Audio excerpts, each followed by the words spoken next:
السلام علیکم ورحمۃ اللہ وبرکاتہ۔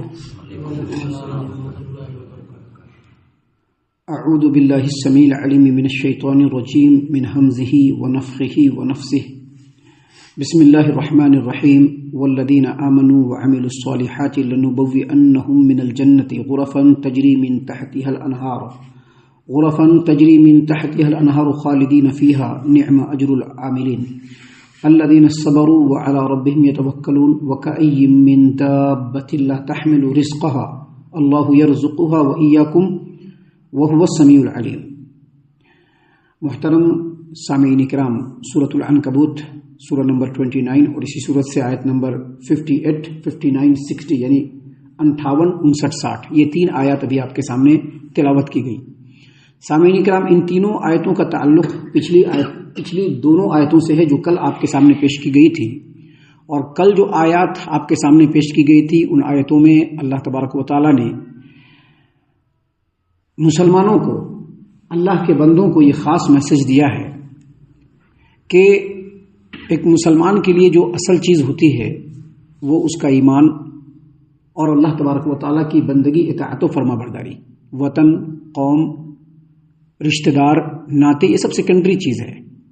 اگر کہیں کسی مقام پہ انسان کو ایسا لگے کہ یہاں پر وہ اللہ تبارک و تعالیٰ کی خاطر خواہ فرما برداری نہیں کر پا رہا ہے، اللہ کی اطاعت میں بہت سارے خلل آ رہے ہیں، یا کچھ ایسے مسائل کھڑے ہو جا رہے ہیں جس کی وجہ سے توحید کو بچانا بالکل مشکل ہو جا رہا ہے، تو ایسی صورت میں انسان کو چاہیے کہ وہ اس جگہ کو چھوڑے اور دوسری جگہ ہجرت کرے۔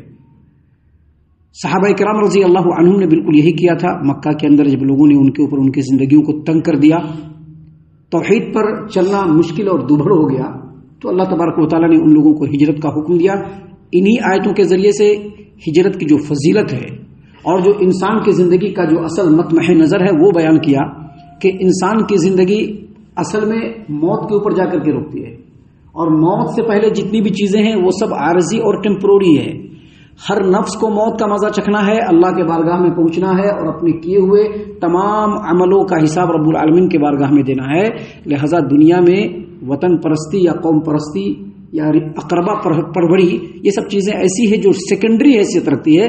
پہلے انسان کو اللہ کی اطاعت و فرما برداری پر لازمی طور پر آنا پڑے گا، اور اس کے لیے اگر اس مقام کو چھوڑ کر دوسری مقام پر جانا پڑے تو اس کے لیے بھی انسان کو تیار رہنا چاہیے۔ انہی باتوں کو بیان کرتے ہوئے اللہ تبارک و تعالیٰ نے تسلسل کے ساتھ آگے فرمایا، والذین آمنوا وعملوا الصالحات لنبوئنہم من الجنۃ غرفا تجری من تحتها الانہار، اور جو لوگ ایمان لائے اور نیک عمل کرتے رہے ہم انہیں جنت کے اونچے اونچے محلات میں جگہ دیں گے جن کے نیچے نہریں بہ رہی ہیں۔ حالانکہ ایمان لانا اور نیک عمل کرنا یہ عام بات ہے، لیکن یہاں پر جس سیاق میں گفتگو ہو رہی ہے وہ اصل میں انہی مہاجرین کے لیے ہو رہی ہے جنہوں نے اللہ تبارک و تعالیٰ کے دین کی خاطر اپنے گھر کو چھوڑا، رشتوں ناتوں کو چھوڑا، اپنے وطن کو چھوڑا، دوسرے مقام پر جا کر کے آسانی سے اللہ تبارک و تعالیٰ کی اطاعت و بندگی کی، توحید کے اوپر مسلسل ثبات قدمی کے ساتھ قائم رہے، نیک عمل کرتے رہے۔ ایسے لوگوں کو اللہ تبارک و تعالیٰ ایسی جنتوں میں داخل کرے گا جس کے اندر اونچے اونچے محلات ہوں گے، اور اونچے محلات میں ان کو اللہ تبارک و تعالیٰ جگہ دے گا جس کے نیچے صاف شفاف پانی، لذت آمیز شراب، خالص شہد اور بہترین مزیدار دودھ کی نہریں بہ رہی ہوں گی۔ جیسے چاہیں گے اس کو یوز کریں گے، جس طرح سے چاہیں گے اس کو استعمال کریں گے، جہاں چاہیں گے اس کو لے جائیں گے، ان نہروں کو کوئی روکنے والا نہیں ہوگا۔ جیسے جنتی چاہیں گے اس کو لے جائیں گے۔ یہ وہ لوگ ہوں گے جو اللہ تبارک و تعالیٰ کی خاطر نہ صرف یہ کہ اپنے دین پر قائم رہے، اپنے توحید پر قائم رہے، اللہ تبارک و تعالیٰ کے حکم کے لیے اگر رشتوں اور ناتوں کو چھوڑنے کی ضرورت پڑی تو اس کے لیے بھی وہ ہمیشہ تیار ہے۔ اللہ تبارک و تعالیٰ نے فرمایا کہ ان کے لیے ایسی ایسی چیزیں ہیں، اور یہاں ان کو ابد الآباد رہنا ہے، ہمیشہ رہنا ہے، اور یہاں سے ان کی کبھی بھی شفٹنگ نہیں ہوگی۔ جیسے کہ دنیا میں شفٹنگ ہوتی ہے، وہاں کوئی شفٹنگ نہیں ہوگی۔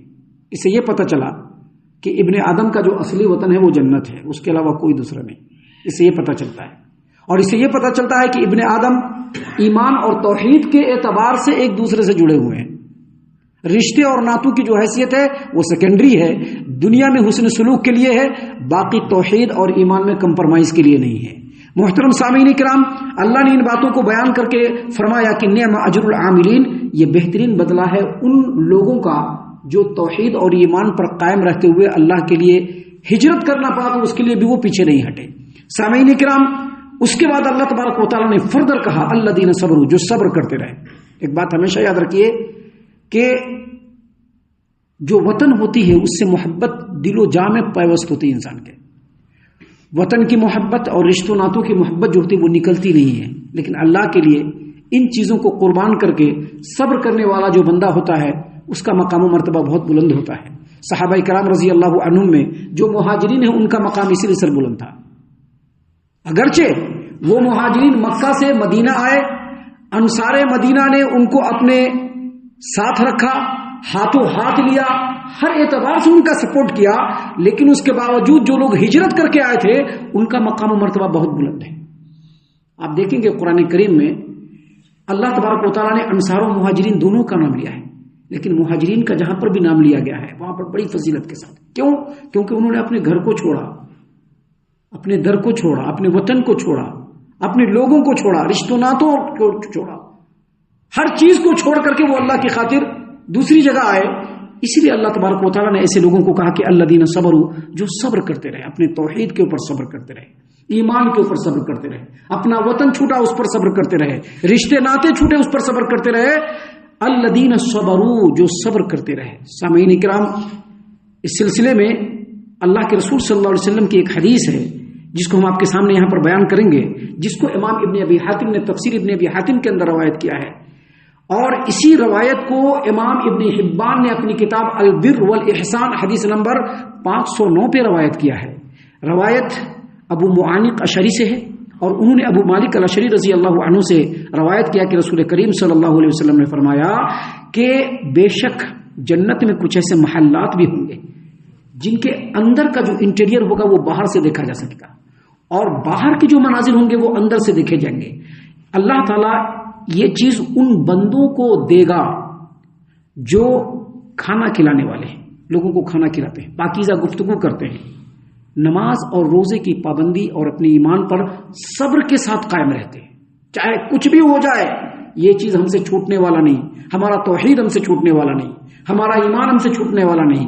اگر جان چھوڑنا پڑے جان چھوڑ دے، وطن چھوڑنا پڑے وطن چھوڑ دے، رشتوں اور ناتوں کو تیاگنا پڑے وہ چھوڑ دے، لیکن اپنے ایمان اور توحید پر قائم رہے۔ رات کو اس وقت نماز پڑھے جب لوگ سوئے ہوئے ہوں، تو ایسے لوگوں کے لیے اللہ تبارک و تعالیٰ نے جنت کے ایسے مقام اور ایسے محلات کو اللہ تعالیٰ نے تیار کر کے رکھا ہے، اور اس میں مہاجرین کا جو مقام و مرتبہ ہے سب سے بلند ہے۔ محترم سامعین کرام، اللہ تبارک و تعالیٰ نے فرمایا کہ الذین صبروا، وہ لوگ جو اپنے ایمان پر توحید پر پہنچنے والے تمام مشکلات کو خندہ پیشانی سے جھیلتے ہوئے صبر کیا، وہ علی ربہم یتوکلون، اور اپنے دین اور دنیا تمام معاملات میں اللہ تبارک و تعالیٰ پر توکل اور بھروسہ کیا۔ توکل اور بھروسہ اللہ تبارک و تعالیٰ پر سب کرتا ہے، لیکن جو مہاجرین مکہ سے نکلے اپنا گھر بار چھوڑ کر کے، اپنا رشتہ ناتا چھوڑ کر کے، اپنے کاروبار کو چھوڑ کر کے، اپنی زمین و جائیداد اور آستی کو چھوڑ کر کے، ان سے زیادہ اللہ پر توکل کرنے والا کوئی نہیں تھا۔ اور یہ چیز قیامت تک ہے، اگرچہ وہ مقام نہیں ملے گا لیکن ہجرت کا جو اجر و ثواب ہے یہ قیامت تک ہے۔ تو اللہ تبارک و تعالیٰ نے یہاں پر فرمایا وہ علی ربہم یتوکلون، اور یہ ایسے لوگ ہیں جو اپنے دین اور دنیا دونوں کے معاملے میں اللہ کی ذات پاک پر توکل اور بھروسہ کرتے ہیں۔ اور اسی وجہ سے اللہ تبارک و تعالیٰ نے آگے مزید فرمایا ہے، ابھی ہم آیت کریمہ آپ کے سامنے پیش کریں گے کہ جو مہاجرین ہوتے ہیں ان کا رزق کسی ایک جگہ پر اللہ لکھ کر کے نہیں رکھتا ہے،